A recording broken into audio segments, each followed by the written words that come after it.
Hello বন্ধুরা, আমি রবিন আর এখন কথা বলবো বনবিবি সিনেমা থেকে একটা গান এসছে যার নাম হচ্ছে বন্যপ্রেমের গান। তো সেই গানটারই রিভিউ দেবো।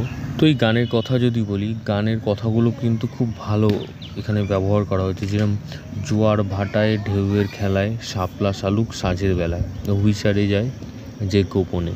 তো গানের লাইনটা কিন্তু খুবই ক্যাচি একটা লাইন এবং খুবই ভালো লাগছে গানের মধ্যে শুনতে। এবং গানটাকে কিন্তু পিকচারাইজ করা হয়েছে পার্ণমিত্রা এবং আরিয়া দাশগুপ্তের মধ্যে। এদের দুজনের কেমিস্ট্রিটা কিন্তু এখানে এই গানের মধ্যে দিয়ে উঠে আসছে। তো সুন্দরবন এলাকার যে মানুষ, তাদের যে জীবন এবং তাদের মধ্যে যে ভালোবাসা, তো সেই জিনিসটাকে এখানে দেখছি। এবং গানের মধ্যে কিন্তু পার্ণমিত্রা এবং আরিয়া দাশগুপ্তের মধ্যে একটা সম্পর্ক তৈরি হচ্ছে এবং একটা ভালোবাসার কেমিস্ট্রি আমরা দেখতে পাবো। এবং পার্ণমিত্রার ক্যারেক্টারটা সম্ভবত এখানে একজন বিধবার ক্যারেক্টার প্লে করছে, যে বিধবা একটা মানে তার স্বামী হয়তো জঙ্গলে, সুন্দরবনের জঙ্গলে মধু সংগ্রহ করতে গিয়ে বা মাছ ধরতে গিয়ে মারা গেছেন। তো তার সাথে এখানে এই আরিয়া দাশগুপ্তের ক্যারেক্টারটার একটা সম্পর্ক তৈরি হবে এবং সেইটা একটা গানের মধ্যে কিন্তু গানটার মধ্যে উঠে আসছে।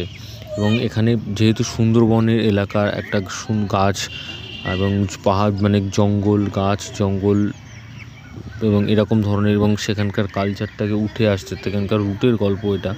তো সেই জায়গাটায় কিন্তু খুবই ভালো লাগছে এবং আমার মনে হয় প্রত্যেকটা মানুষের এই সিনেমাটা দেখা উচিত। এবং সত্যিই দারুণ লাগছে। গানটাকেও যেরকমভাবে পিকচারাইজ করা হয়েছে এবং তার সাথে গানটাকেও গেয়েছে খুব সুন্দর।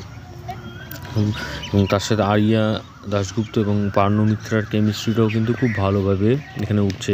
সেই বিধবা মহিলাকে এখানে আরিয়া দাশগুপ্তের ক্যারেক্টারটা মানে আর রং মাখাচ্ছে বা আবির দিচ্ছে এবং মানে নৌকো ব্যাপারগুলো মানে খুবই ভালো লাগছে। আমার তো দারুণ লেগেছে। তো দেখো, তোমরা গানটা দেখো এবং সিনেমাটা রিলিজ করে সিনেমাটাও দেখে এসো। যদি ভালো লেগে থাকে তোমরা কমেন্ট সেকশানে কমেন্ট করো ভিডিওটা এবং সাবস্ক্রাইব করো চ্যানেল পে বাংলা পিবি এবং বেল আইকনে ক্লিক করতে ভুলো না। বেল আইকনে ক্লিক করলে তোমরা সবার নোটিফিকেশন পেয়ে যাবে। ধন্যবাদ।